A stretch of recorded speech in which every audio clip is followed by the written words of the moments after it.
Hi friends, ನಮಸ್ಕಾರ ಎಲ್ಲರಿಗೂ. ರಂಜೂಸ್ homely ಫುಡ್ಗೆ ಎಲ್ಲರಿಗೂ ಸ್ವಾಗತ. ಇವತ್ತೊಂದು ಸಮ್ಮರ್ ಸ್ಪೆಷಲ್ ರೆಸಿಪಿ ಜೊತೆ ಬಂದಿದ್ದೀನಿ. ಇದು ಮಾಡ್ತಾ ಇರೋದು ಕಡಲೆ ಬೀಜದಲ್ಲಿ ಅಂದ್ರೆ ಪೀನಟ್ ಉಪಯೋಗಿಸ್ಕೊಂಡು ಮಾಡ್ತಾ ಇದ್ದೀನಿ. ತುಂಬಾ ರುಚಿಕರವಾಗಿರುತ್ತೆ. ಖಂಡಿತ ಇದನ್ನ ಇವಾಗ್ಲೇ ಟ್ರೈ ಮಾಡಿ ಟೇಸ್ಟ್ ಮಾಡಿ ಬನ್ನಿ ನೋಡೋಣ ಹೇಗೆ ಮಾಡೋದು ಅಂತ. ಅದಕ್ಕೋಸ್ಕರ ಒಂದು ಮಿಕ್ಸಿ ಜಾರಿಗೆ ನಾನಿಲ್ಲಿ ಸ್ವಲ್ಪ ರೋಸ್ಟ್ ಮಾಡಿದಂತಹ ಕಡಲೆ ಬೀಜ ತಗೊಂಡಿದ್ದೀನಿ. ಸಾಲ್ಟೆಡ್ ಅಲ್ಲ, ಉಪ್ಪು ಹಾಕ್ಬಿಟ್ಟು ರೋಸ್ಟ್ ಮಾಡಿದಲ್ಲ, ಹಾಗೆ ರೋಸ್ಟ್ ಮಾಡಿರೋದು. ಎಲ್ಲ ಹಾಕ್ತಾ ಇಲ್ಲ, ಸ್ವಲ್ಪ ಬಾಕಿ ಮಾಡ್ತೀನಿ ಗಾರ್ನಿಶ್ ಮಾಡೋದಿಕ್ಕೆ. ಒಂದು 1/4 ಕಪ್ ಎಲ್ಲ ಹಾಕೊಂಡಿಲ್ಲ, 1/4 ಕಪ್ ಅಲ್ಲಿ ಅದಕ್ಕಿಂತ ಸ್ವಲ್ಪ ಕಡಿಮೆ ಹಾಕೊಂಡಿದ್ದೀನಿ. ಆಮೇಲೆ ಇದಕ್ಕೆ ಬೇಕಾಗಿರೋದು 2 ಬಾಳೆಹಣ್ಣು. ನಾನಿಲ್ಲಿ ಏಲಕ್ಕಿ ಬಾಳೆಹಣ್ಣು ತಗೊಂಡಿರೋದು, 2 ಬಾಳೆಹಣ್ಣು ಹಾಕ್ತಾ ಇದ್ದೀನಿ. ಅಂದ್ರೆ ಇದು ನಾನು 2 ಗ್ಲಾಸಿಗೆ ಆಗುವಷ್ಟು ಮಾಡ್ತಾ ಇರೋದು, ಅದ ಕಾರಣ 2 ಬಾಳೆಹಣ್ಣು ತಗೊಂಡಿದ್ದೀನಿ. ಚೆನ್ನಾಗಿ ಹಣ್ಣಾಗಿರುವ ಬಾಳೆಹಣ್ಣಾಗಿರ್ಬೇಕು, ಅದನ್ನ ಕೂಡ ಹಾಕ್ತಾ ಇದ್ದೀನಿ. ಆಮೇಲೆ ನೋಡಿ, ಇಲ್ಲೊಂದು 8 ಮೀಡಿಯಂ ಗಾತ್ರದ ಖರ್ಜೂರ ನಾನೊಂದು 30 ನಿಮಿಷ ಹೊತ್ತು ಹಾಲಲ್ಲಿ ನೆನೆಸಿಟ್ಟಿದ್ದೆ.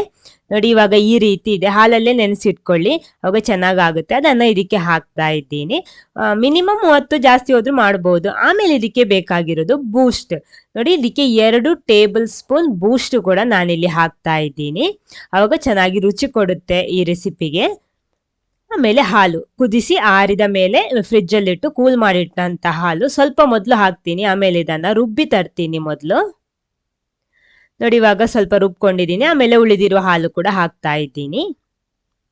ಎಲ್ಲ ಹಾಕ್ಬಿಟ್ಟು ಪುನಃ ಒಂದ್ಸಲ ರುಬ್ತೀನಿ. ನಾನು ಇದಕ್ಕೆ ಸಕ್ಕರೆ ಹಾಕ್ತಾ ಇಲ್ಲ, ಇದನ್ನ ಪುನಃ ರುಬ್ಬಿ ತರ್ತೀನಿ. ನೋಡಿ, ಇಲ್ಲಿ ನಮ್ಮ ಒಂದು ಸ್ಪೆಷಲ್ ವೆರೈಟಿ ಆಗಿರುವಂತ ಒಂದು ಮಿಲ್ಕ್ ಶೇಕ್ ಇಲ್ಲಿ ರೆಡಿ ಆಗಿದೆ.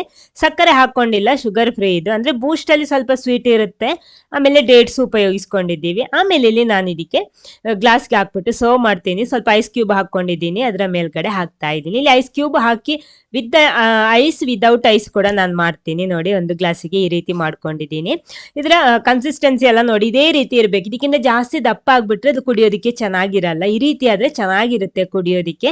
ಅದೇ ರೀತಿ ಇದರ ಮೇಲ್ಗಡೆ ಸ್ವಲ್ಪ ಉಳಿದಿರುವಂತಹ ಕಡಲೆ ಬೀಜ ಇದೆಯಲ್ಲ, ಅದನ್ನ ಮೇಲ್ಗಡೆ ಹಾಕ್ಬಿಟ್ಟು ಗಾರ್ನಿಶ್ ಮಾಡ್ತಾ ಇದ್ದೀನಿ.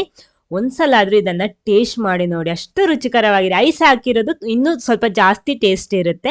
ಅದು ನಿಮ್ಮ ಚಾಯ್ಸ್, ನಿಮ್ಗೆ ಹೇಗೆ ಬೇಕೋ ಆ ರೀತಿ ಮಾಡ್ಕೊಳ್ಳಿ. ಸ್ವಲ್ಪ ಬೂಸ್ಟ್ ಹಾಕೊಂಡಿದ್ದೀನಿ. ಆಮೇಲೆ ಅದರ ಮೇಲ್ಗಡೆ ಸ್ವಲ್ಪ ಹನಿ ಕೂಡ ಹಾಕ್ತಾ ಇದ್ದೀನಿ. ಅಂದ್ರೆ ನಾವು ಇಲ್ಲಿ ಶುಗರ್ ಹಾಕೊಂಡಿಲ್ಲ ಅಲ್ವಾ.